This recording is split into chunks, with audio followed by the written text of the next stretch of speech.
থাকে। মায়ের চিকিৎসার জন্য ৩৫,০০০ টাকার দরকার। এখন ১৫,০০০ টাকা বাবা জোগাড় করতে পারলেও বাকি টাকাটা কিছুতেই জোগাড় করতে পারেনি।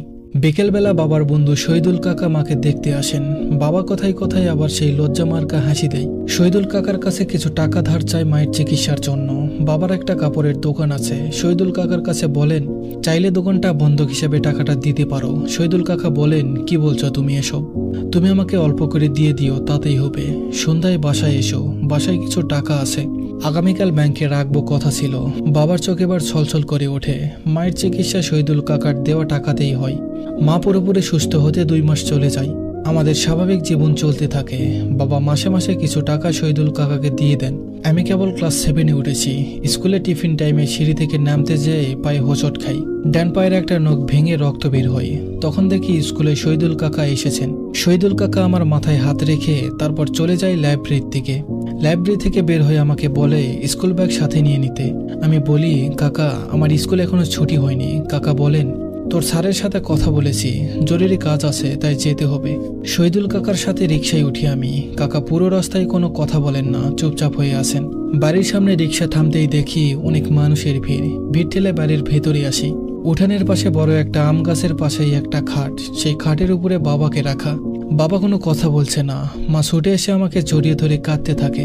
বাবার দোকানের বিপরীতের এক দোকানদার বাবার মৃত্যুর বর্ণনা দেন। প্রথমে আমি দেখলাম বোতল থেকে পানি খাচ্ছে।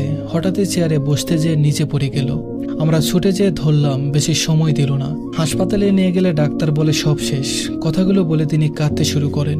বাবাকে দেখতে আমাদের বেশ কিছু আত্মীয় স্বজনরা এসেছেন, যার ভিতরে ছোট কাকাও আছেন।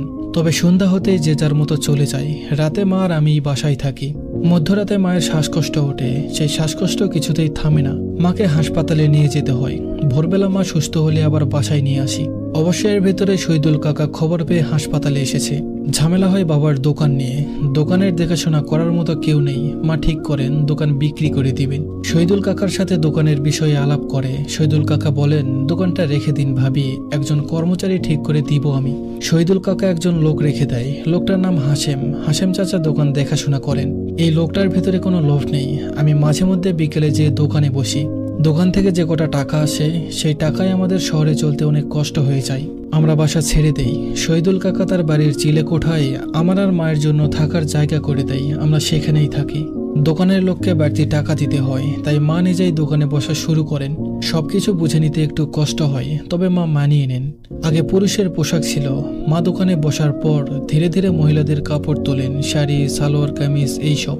ইন্টারমিডিয়েট পাশ করার পর চট্টগ্রাম বিশ্ববিদ্যালয়ে ভর্তির সুযোগ